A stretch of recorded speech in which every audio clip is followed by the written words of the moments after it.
Hi అండి. ఈరోజు ఇంకొక టేస్టీ రెసిపీతో మేము ముందుకు వచ్చానండి. ఇది సోయా టిక్కా రోల్స్ అనమాట. చాలా బాగుంటాయి. ఇది ఎలా ప్రిపేర్ చేయాలో చూద్దాము. సో దీనికోసం అయితే గోధుమ పిండి తీసుకొని అందులో కొంచెం ఉప్పు నూనె వేసేసి పెరుగుతో కలుపుకోవాలండి. మృదువుగా చాలా బాగుంటుంది. ఇది కలిపేసి ఫస్ట్ మనం పక్కన పెట్టేసుకోవాలి. ఇప్పుడు మిల్ మేకర్ని కూడా నేను 15 మినిట్స్ ముందే నానబెట్టేసుకున్నానండి.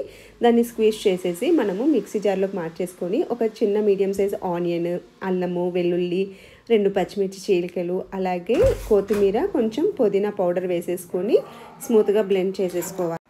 ఇలా బ్లెండ్ చేసేసుకున్నాక ఒక బౌల్లోకి మార్చేసుకొని బైండింగ్ కోసము ఒక 4 టేబుల్ స్పూన్స్ వరకు బియ్యం పిండి వేసుకోవాలి. తర్వాత కొంచెము ఉప్పు, కారము, పసుపు, గరం మసాలా, జీలకర్ర పౌడరు, ధనియా పౌడర్ వేసేసుకొని కొంచెం ఆమ్చూర్ పౌడర్ కూడా వేసుకుంటే బాగుంటుంది.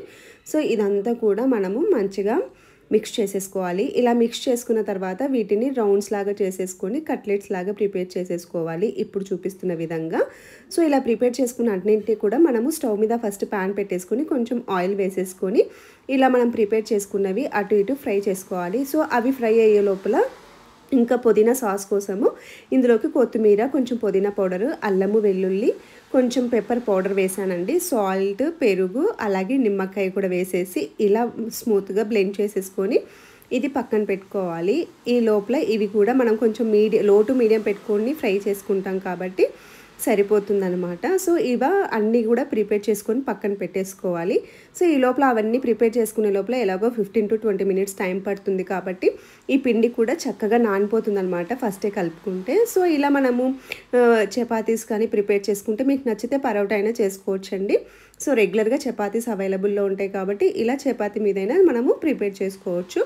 సో అలా వేడిగా చపాతీని కాల్ చేసేసుకొని మనం ప్రిపేర్ చేసుకున్న ఈ టిక్కీస్ని పెట్టేసుకొని ఫస్ట్ ఇలా స్మాష్ చేసుకోవాలన్నమాట. పొటాటో స్మాషర్తో కానీ లేదంటే పప్పి గుత్తుతో కానీ ఇలా చేసేసుకోవచ్చు.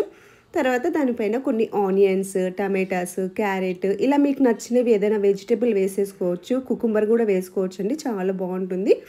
అలాగే పైనుంచి మనం ప్రిపేర్ చేసుకున్న ఈ కొత్తిమీర, పుదీనా సాస్ అయితే ఎక్సలెంట్ అనమాట.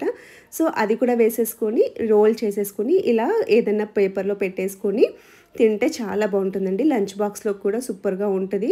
సో మా పిల్లలకి అయితే చాలా నచ్చిందండి. సో మీకు కూడా నచ్చుతుందని అనుకుంటున్నాను. సో ఈ రెసిపీ నచ్చినట్లయితే నా ఛానల్ని ఫాలో అవ్వండి. అలాగే ఒక లైక్ చేసి, షేర్ చేసి, కామెంట్ చేయండి. Thank you so much for watching.